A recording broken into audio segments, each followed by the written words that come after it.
काने खोरे कुबरे कुटिल कुचाली जान तिय विशेष पुनि चेरी कही भरत मात मुस्कानी। नमस्कार साथियों, मैं विनाश दास रेशनल कबीर यूट्यूब चैनल में आप सबका हार्दिक स्वागत करता हूं। जो साथी सब्सक्राइब ना किए हों सब्सक्राइब करें और शेयर जरूर करें दोस्तों, अपने हर साथियों तक पहुंचाएं, हर ग्रुपों में पहुंचाएं, ताकि हमारा रेशनलिज्म जो है भारत में फैले और लोग तर्कशील बने और वैज्ञानिक सोच हमारे दिलो दिमाग में स्थापित हो।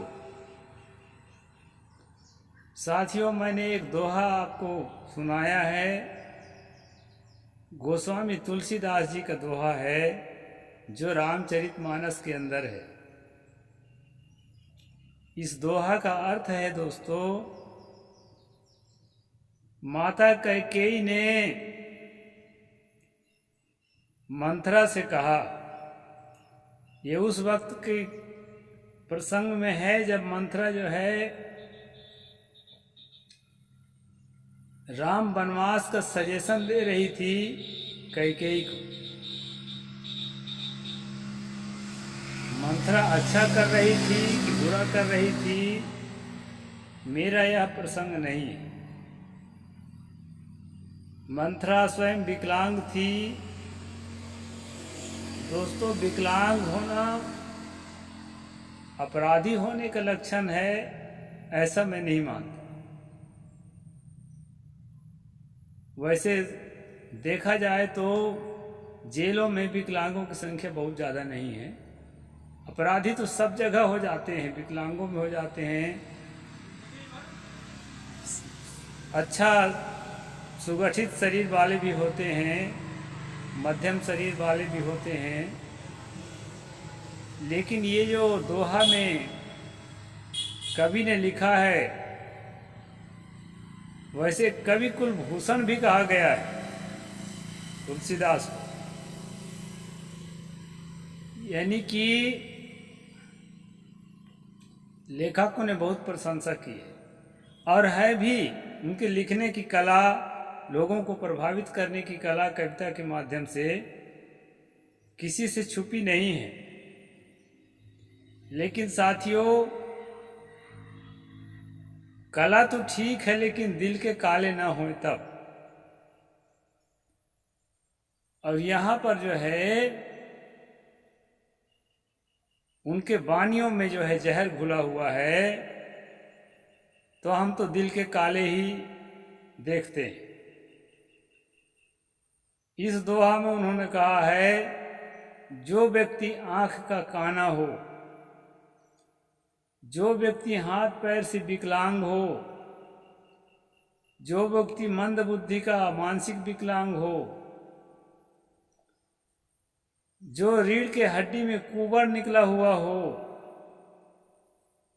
ये सारे व्यक्ति जो है क्या होते हैं, कपटी होते हैं और जो है लोगों के साथ दुर्व्यवहार करने वाले होते हैं, कुचाली होते हैं, छल कपट मद मत्सर से भरे हुए दिल के गंदे होते हैं।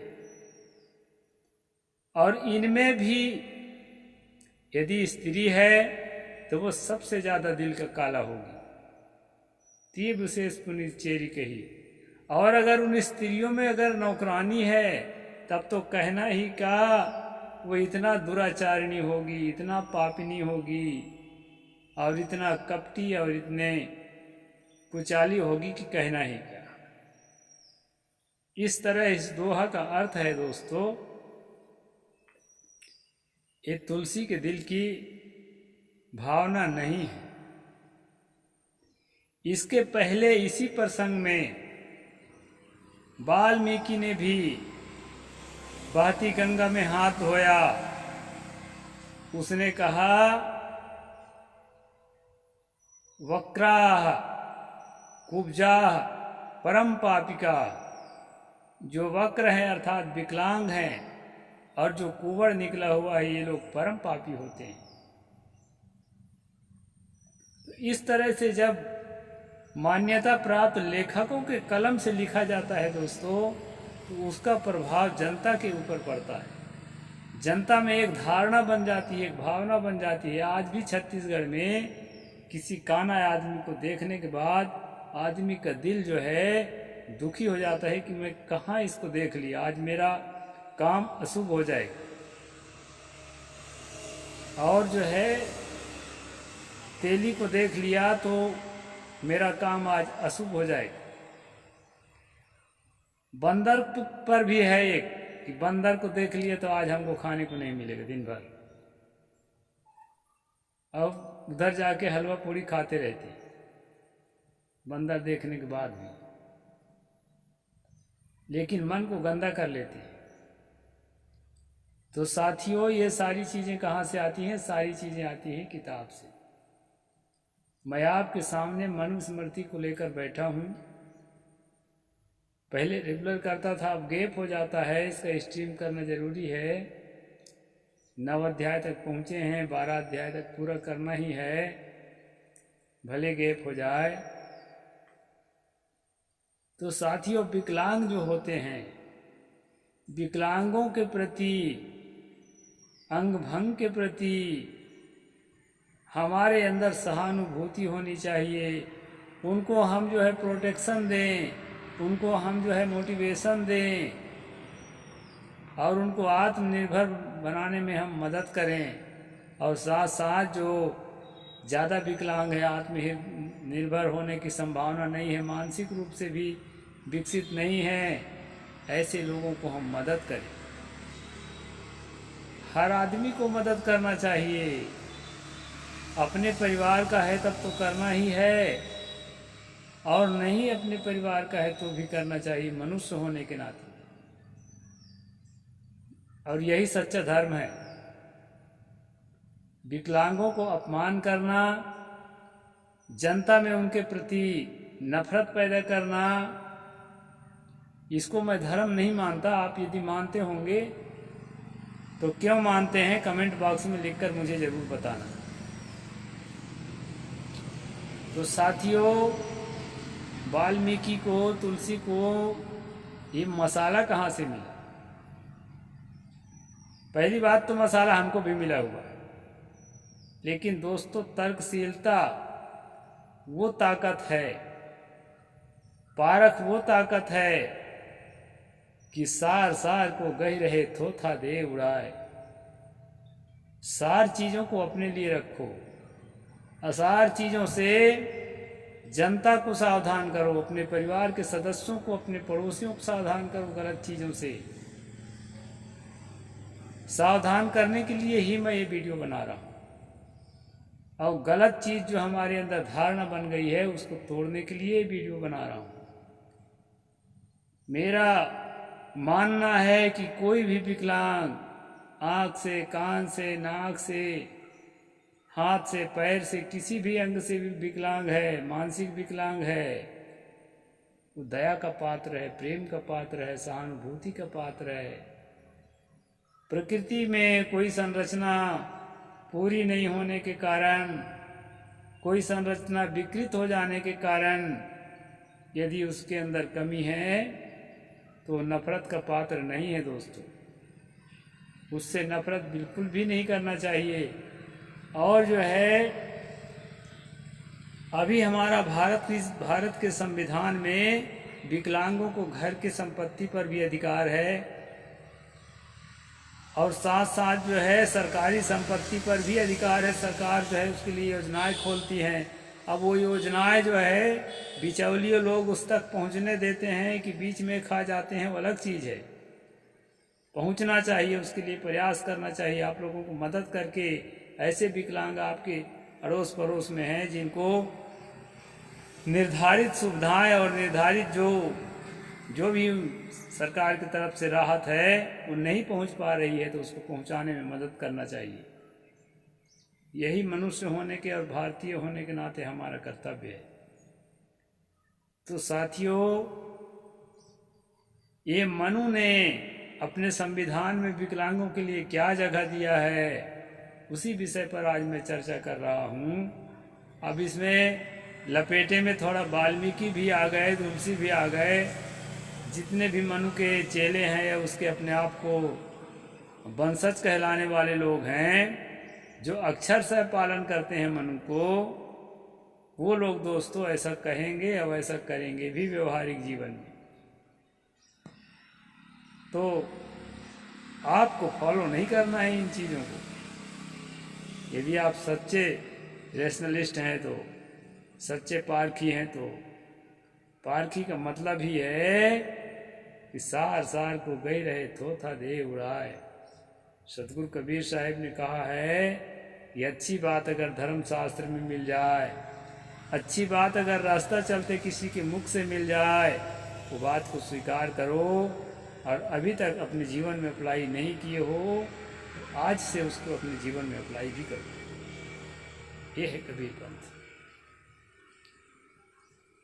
तो आगे मैं प्रसंग को रखता हूँ दोस्तों। पिछले प्रसंग में मैंने बताया था कि स्त्री के संबंध में बताया था कि स्त्री के पास तो परंपरा ने जो भी धन दिया है वो धन में उसका हक नहीं है, पैतृक धन में उसका हक नहीं है, न ससुराल पक्ष में और न मायके पक्ष में। बाबा साहेब की हिंदू कोड बिल लागू होने के पहले स्त्री को ससुराल पक्ष में और मायके पक्ष में पैतृक संपत्ति में अधिकार नहीं दिया गया था। तब मनु के संविधान चलता था दोस्तों, उसको वर्णन मैं पिछले स्ट्रीम में कर चुका हूँ। और जो है उसी सिलसिले में आगे बढ़ते हैं कि अगर नपुंसक कोई बच्चा पैदा हो गया या कोई बच्चा जो है हाथ पैर से विकलांग पैदा हो गया, आँखों से विकलांग, मानसिक विकलांग पैदा हो गया, उसके लिए मनु ने क्या विधान दिया है वो मैं आगे आपको सुनाने जा रहा हूँ। न निर्हारम स्त्रियः कुर्युः कुटुम्बाद बहु मध्यगात् स्वकादमपि च वित्तादि स्वस्था भर्तुर्नराज्ञा। 119 नंबर है, 9वां अध्याय मनुस्मृति। अनेक कुटुंबियों के धन में से स्त्रियों को धन एकत्र नहीं करना चाहिए और पति के आज्ञा बिना जो है कुछ जमा नहीं करना चाहिए। अपने नाम से पति के आज्ञा के बिना जमा करने का अधिकार नहीं है स्त्री को। यह भी स्त्री वाला ही प्रसंग है, 1-2 श्लोक तक। पति के जीवित अवस्था में स्त्रियों ने जो आभूषण पहने हों, पति के मरने के बाद दायाद लोग धन बांटते समय उन आभूषणों को न बांटें, क्योंकि बांटने वाले पतित होते हैं। पति मर गया है तो इसका मतलब ये नहीं है कि उसके आभूषणों को उतार करके उसके भाई बिरादर आपस में बांट लें। ऐसा करना अच्छा नहीं है, ऐसा मनु ने यहाँ कहा है और अच्छा कहा है। इस तरह बातों के हम समर्थक हैं, मनु के साथ हैं इस बात के लिए। आगे कहते हैं दोस्तों, अनंसौ क्लीव पतितौ जात्य अंधबधिरो तथा उन्मत्त जड़मूका चे के चिन्ह इंद्रिया। ये श्लोक नंबर 201 है, 9वां अध्याय मनुस्मृति। इसमें दोस्तों बहुत पाप पूर्ण लगता है ये श्लोक मुझे। इससे जनता, देखिए लेखक जो होता है ना, इंजन होता है, बाकी जो है रेल के डिब्बे होते हैं अन्य जनता। लेखक का बहुत बड़ा प्रभाव होता है।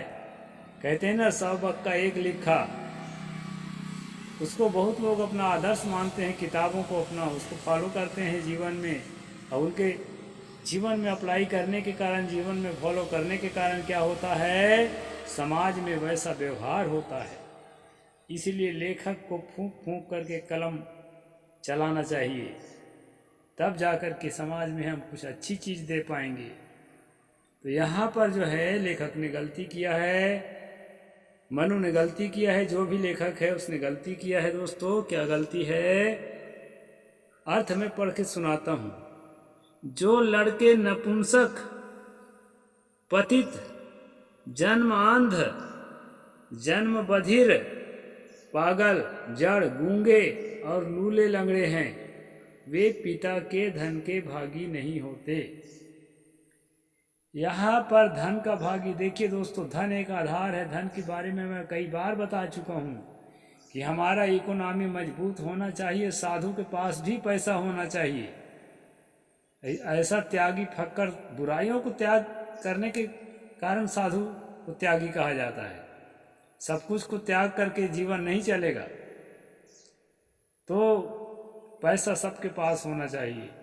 अच्छा, जो पैसा संभाल नहीं सकते, एकदम से मानसिक रूप से विकलांग हैं, ऐसे लोगों को सहारा देना चाहिए और उनके पैसा को संभालने के लिए किसी को नियुक्त करना चाहिए और उस पर भी नज़र रखना चाहिए कि उसके हिस्से का पैसा कोई न खा जाए।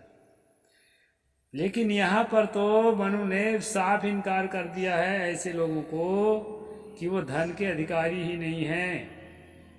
फिर वो भीख मांगेंगे, गली गली घूमेंगे। देश में बहुत बड़ी विकृति है आज भी। कई लोग तो पकड़ कर ले जाते हैं ठीक ठाक हाथ पैर वाले का हाथ पैर तोड़ के, और मंदिरों के किनारे बैठा के जो है भिक्षा मंगवाते हैं। ये भी पाप है दोस्तों। तो यहाँ पर जो है मनु ने कहा कि जो लंगड़ा है, नपुंसक है, पतित है, जन्मांध है, बधिर है, बहरा मतलब कान से, हाथ पैर से लंगड़ा लूला है, मानसिक रूप से पागलपन आ गया है, ऐसे लोगों को पिता के धन में कोई अधिकार नहीं है। और पिता के धन में अगर अधिकार नहीं है तो क्या पड़ोसी के धन में होगा कि पाकिस्तानियों के धन में होगा? तो कहाँ जाएगा? सड़क पर भीख मांगेगा। इसलिए दोस्तों, उसका धन पर भी अधिकार होना चाहिए, होता ही है। हमारे संविधान ने उनको धन पर अधिकार दिया है। अगर मानसिक रूप से धन को मैनेजमेंट करने में सक्षम नहीं है, ऐसी स्थिति में उसका धन जो है एक जिम्मेदार व्यक्ति जो है संभाले और उसके जीवन की सुरक्षा करे, और साथ साथ जो है सरकारी राहत उसे दी जाती है, उसको उस तक पहुंचाने में भी उसकी मदद करे। यही मनुष्य होने का मतलब है दोस्तों। हमारे अंदर दया नहीं है, करुणा नहीं है, तो हम मनुष्य कहलाने के हकदार तो नहीं है। कबीर साहब ने कहा है, तेरे दया धर्म नहीं मन में मुखड़ा, क्या देखे दर्पण में। तेरे दया धर्म नहीं मन में मुखड़ा, क्या देखे दर्पण में। दर्पण में चेहरा देखने से तुम सुंदर नहीं हो जाओगे, चेहरा सजाने से। और अपने अंदर अगर दया धर्म को रखे हो तो सुंदर हो जाओगे, भीतर से सुंदर हो जाओगे, और यही वास्तविक सुंदरता है। तो मनु ने जानकर लिखा है, अनजान में लिखा, धोखे में लिखा है, जैसा भी लिखा है दोस्तों, लेकिन इस बात को कोई अपने जीवन में अप्लाई मत करो। चाहे ब्राह्मण हो, चाहे शूद्र हो, चाहे क्षत्रिय हो, कोनो जाति के हो जो सुन रहे हो वीडियो, कोई भी ऐसी चीज़ को जो आपके जीवन के लिए, समाज के लिए, परिवार के लिए और देश के लिए, मानवीय मूल्यों के लिए घातक हो, उसको अपने जीवन में अप्लाई मत करो। ऐसी विचारधारा को लात मार कर उससे ऊपर उठ जाओ और जो है दया करुणा का विचार, क्षमा का विचार, प्रेम का विचार, परोपकार का विचार जीवन में धारण करो। और वही जो है अपने लिए, अपने जीवन के लिए और देश के लिए कल्याणकारी होगा। तो आज का प्रसंग दोस्तों मैं इसी श्लोक पर सीमित रखूँगा, और आगे जो बातें हैं वो अगले स्ट्रीम पर बताऊंगा। यहाँ पर श्लोक नंबर 201 ये बहुत ही खतरनाक है, इसको मैंने आज बताया है और आगे मैं कल बताऊंगा दोस्तों। 19 मिनट हो चुका है। साहेब बंदगी, जय जोहार, जय भीम, जय भारत।